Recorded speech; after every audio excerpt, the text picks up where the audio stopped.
अर्जुन नाम का एक नौजवान गुर्बत के हाथों मजबूर होकर अपनी बीवी को 1 महीने के लिए गिरवी रखने पर मजबूर हो गया। एक मुआहिदा किया गया और बदले में कुछ रकम ले ली गई। जिस शख्स के हाथ वो औरत गिरवी रखी गई वो एक बूढ़ा ताजिर था। वो बूढ़ा ताजिर एक खूबसूरत शहजादी जैसी नौजवान औरत के साथ रातें गुजारता रहा, लेकिन आगे क्या हुआ? क्या वो औरत अपने शौहर के पास लौट आई या वो सारी जिंदगी उस बूढ़े दरिंदे की कैद में रह गई? एक मुसाफिर अर्जुन अपनी बीवी प्रिया के साथ अपने गांव मराठवाड़ा से दूसरे शहर पूना मजदूरी की तलाश में निकला। दिन भर का सफर तय करने के बाद जब वो पूना के करीब पहुंचे, डाकुओं ने उन पर हमला कर दिया। अर्जुन और प्रिया के पास जो थोड़ा बहुत सामान था वो सब डाकू लूट कर ले गए, यहाँ तक कि उनके पहनने के कपड़े और रास्ते का जरूरी ज़ादे राह भी छीन लिया। दोनों मियाँ बीवी को खाली हाथ तन्हा छोड़कर डाकू फरार हो गए। सब कुछ लुटने के बाद अर्जुन और प्रिया पर जैसे कयामत टूट पड़ी। एक अनजान शहर में जहां न कोई जानने वाला था, न कोई ठिकाना और न ही जेब में एक पैसा, अर्जुन बेहद परेशान हो गया। वो सोचता जा रहा था कि एक अजनबी जमीन पर बगैर पैसे के जीना कितना मुश्किल है। अर्जुन प्रिया का हाथ थामे खामोशी से शहर की तरफ चल पड़ा। दिल में सवाल उठ रहे थे कि अब क्या होगा। न मजदूरी का कोई मौका है, न खाने के लिए एक लुकमा मयस्सर। हर कदम के साथ उसकी मायूसी बढ़ती जा रही थी। चलते चलते अर्जुन की नजर पूना के बाहर एक सायादार पीपल के दरख्त के नीचे बैठे एक बुजुर्ग साधु पर पड़ी। अर्जुन ने सोचा शायद ये साधु मेरी कोई मदद कर सकें, क्यों ना अपनी हालत इनके सामने रख दूं। ये सोचकर वो प्रिया को साथ लेकर साधु बाबा के करीब जा पहुंचा। अर्जुन ने बड़े अदब के अंदाज में सारी कहानी सुनाई और कहा, बाबा जी, हम दोनों लुट गए हैं। न खाने को कुछ है, न पीने को। मजदूरी की बात तो बहुत दूर की है। अगर आप हमारी कुछ मदद कर दें तो ये एहसान उम्र भर नहीं भूलेंगे। साधु बाबा ने अर्जुन की हालत देखकर दिल ही दिल में अफसोस किया और कहा, बेटा, मेरे अपने हाथ भी खाली हैं, लेकिन मैं एक नेक दिल बनिए को जानता हूं जो जरूरतमंदों की मदद करता है। तुम लोग उसके पास जाओ और अपनी तकलीफें उसे सुनाओ, शायद भगवान तुम्हारे लिए कोई रास्ता निकाल दे। अर्जुन ने साधु बाबा का शुक्रिया अदा किया और प्रिया का हाथ थामे रामलाल के घर की तरफ रवाना हो गया। प्रिया बहुत हसीन और दिलकश थी। उसकी मासूमियत और खूबसूरती ऐसी थी कि जो देखता पल भर को देखता रह जाता। अर्जुन अपनी नेकी पर भरोसा करते हुए उसे लेकर सीधा रामलाल के दर पर पहुंच गया। दूसरा हिस्सा, रामलाल की चाल और अर्जुन का इम्तिहान। रामलाल ने जब प्रिया को देखा तो दिल ही दिल में उसके हुस्न पर फरीफ्ता हो गया, मगर अर्जुन को इस बात का कोई अंदाजा न था। वो तो सादा दिल से बनिए के सामने झुककर आजीजी से बोला, बनिया जी, मेहरबानी फरमाकर मुझे थोड़े से पैसे उधार दे दीजिए। रामलाल का अपना एक उसूल था, वो बगैर जमानत के किसी को 1 रुपया भी नहीं देता था। उसने सख्त लहजे में कहा, देखो भाई, पैसे तो मिल सकते हैं, मगर मेरे कायदे के मुताबिक कुछ कीमती चीज गिरवी रखनी होगी। तुम्हारे पास क्या है गिरवी रखने के? ले। अर्जुन का दिल बैठ गया। उसके पास न जेवर था, न कोई कीमती सामान। कुछ लम्हे सोचने के बाद वो बोला, बनिया जी, मेरे पास कुछ भी नहीं है, बस आजिजी से हाथ जोड़कर दरख्वास्त करता हूं कि मेरी मदद कीजिए। राम लाल ने संजीदा लहजे में कहा, कायदों के बगैर कारोबार नहीं होता भाई, खाली बातों पर मैं पैसा नहीं दे सकता। अर्जुन बहुत देर तक सोचता रहा। हालात की सख्ती ने उसे मजबूर कर दिया। आखिरकार दिल पर पत्थर रखकर बोला, बनिया जी, आप मेरी बीवी प्रिया को अमानत के तौर पर अपने पास रख लीजिए और बदले में मुझे कुछ रकम दे दीजिए। मैं जल्दी ही कारोबार करके आपका सारा कर्ज सूद वापस कर दूंगा। रामलाल ये सुनकर खुश हो गया। उसे तो वैसे ही प्रिया पर दिल आ चुका था। उसने फौरन रकम निकालकर अर्जुन के हवाले की और प्रिया को अपने घर में रोक लिया।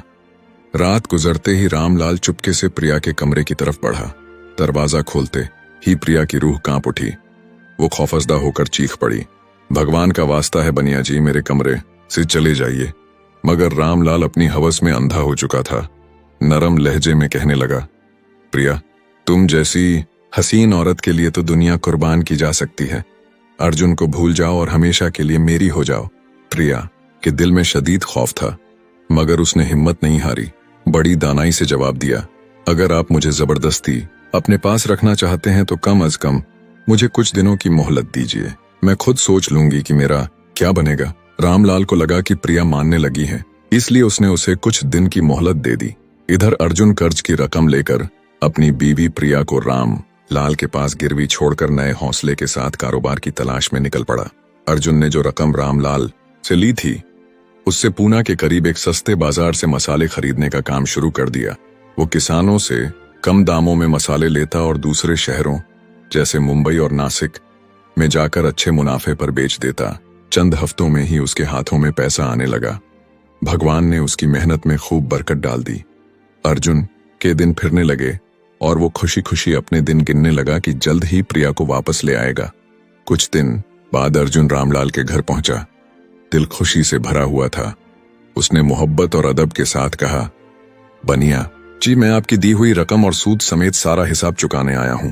अब मेहरबानी फरमाकर मेरी बीवी प्रिया को वापस दे दीजिए।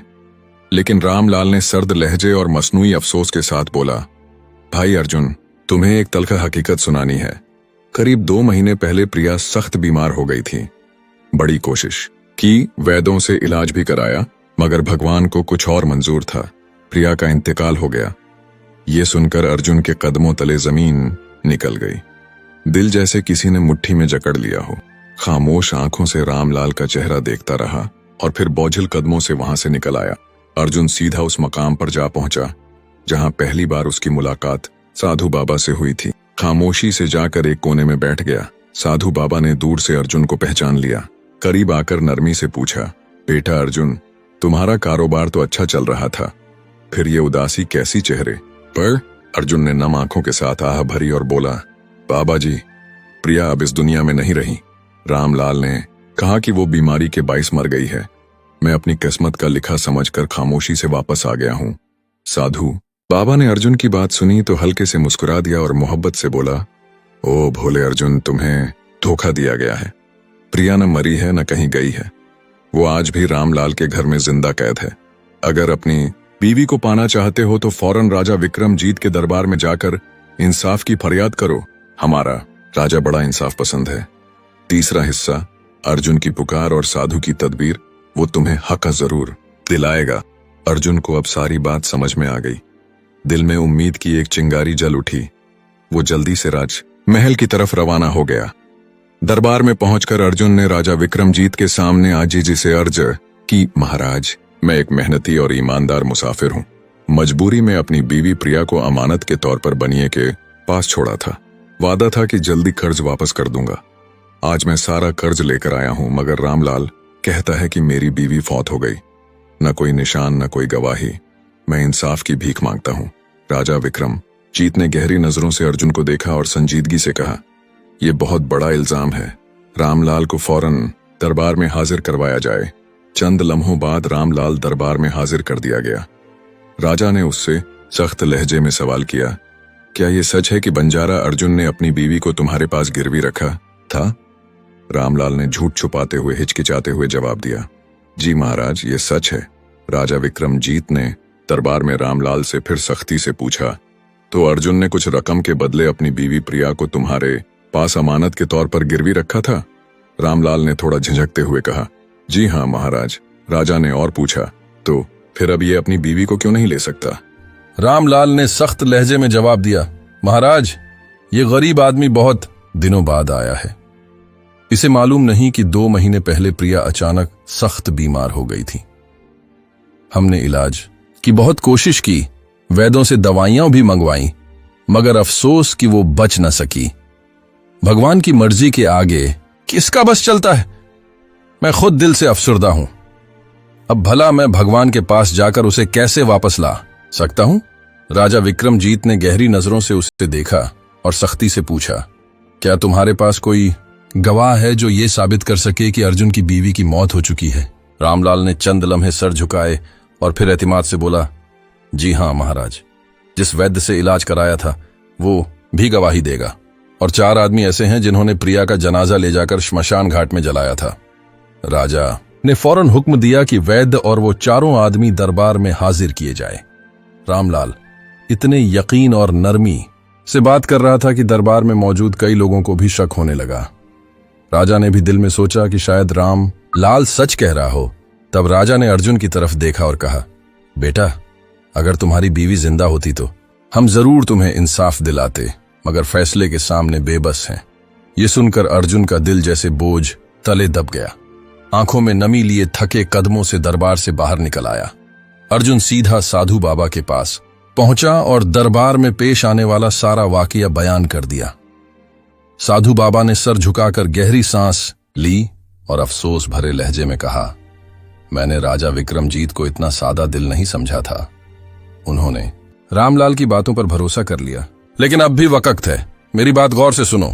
साधु ने अर्जुन को करीब बुलाकर कहा, जाओ राजा के दरबार में और अर्जा करो।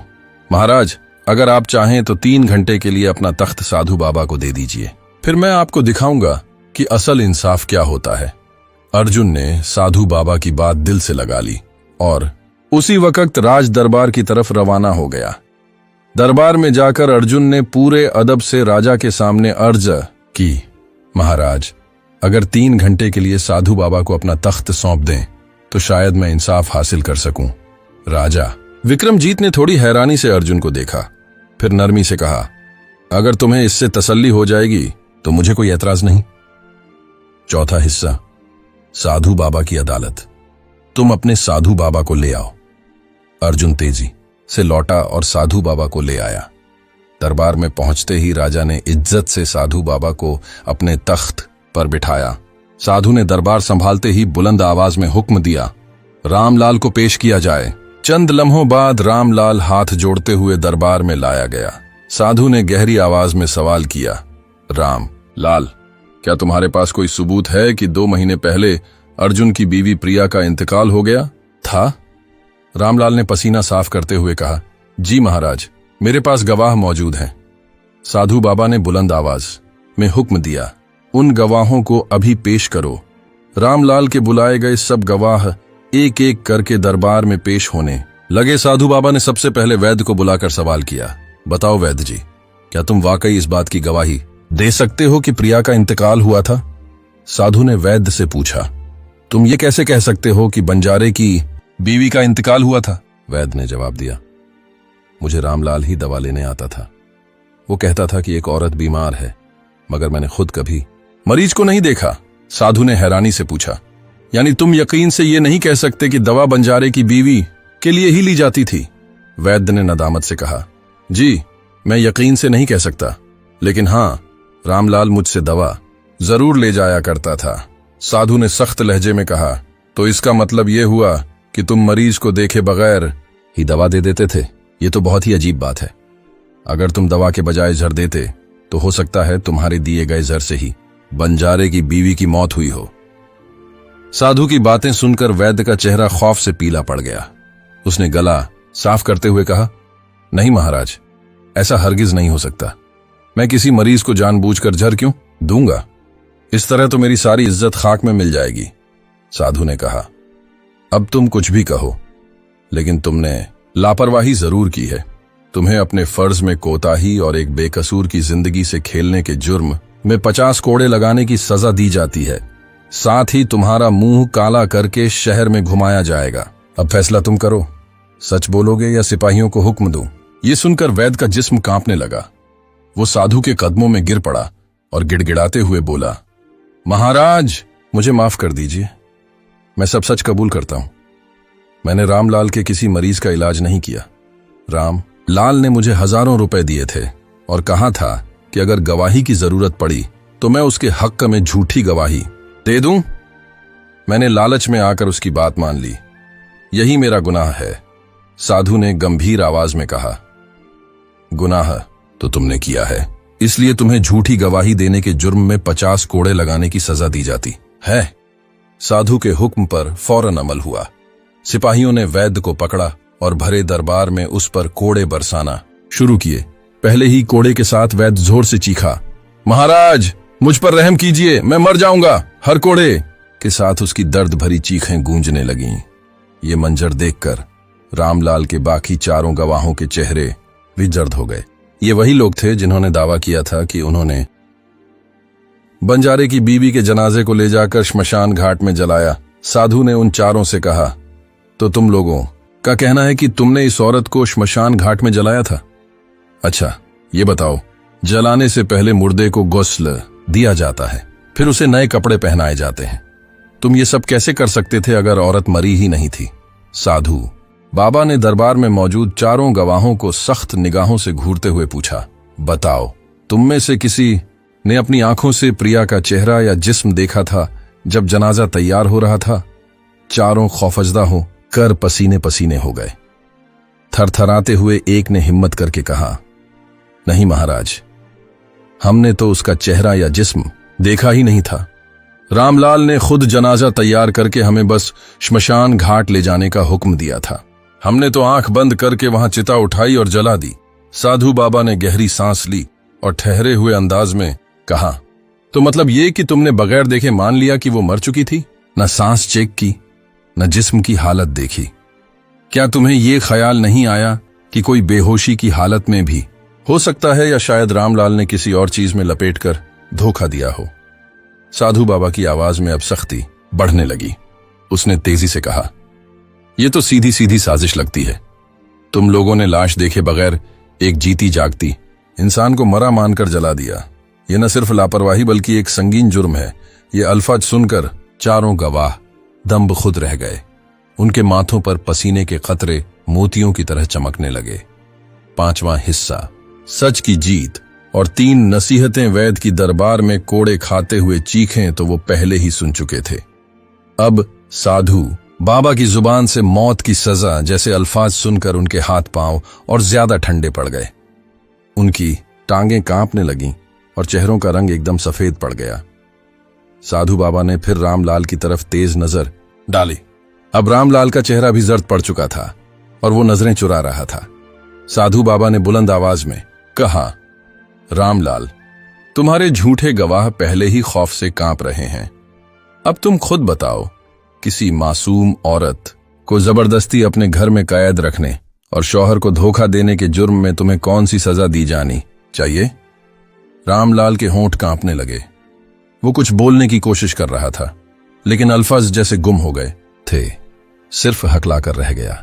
साधु बाबा ने सख्त लहजे में कहा, मेरे पास तो तुम्हें 10 साल की सख्त कैद की सजा सुनाने का पूरा हक है, लेकिन अगर तुम फौरन अभी इसी वक्त प्रिया को दरबार में हाजिर करवा दो तो शायद तुम्हारी सजा में कुछ नरमी की गुंजाइश निकल आए। दरबार में एक सन्नाटा छा गया। सबकी नजरें रामलाल पर जम गई थीं।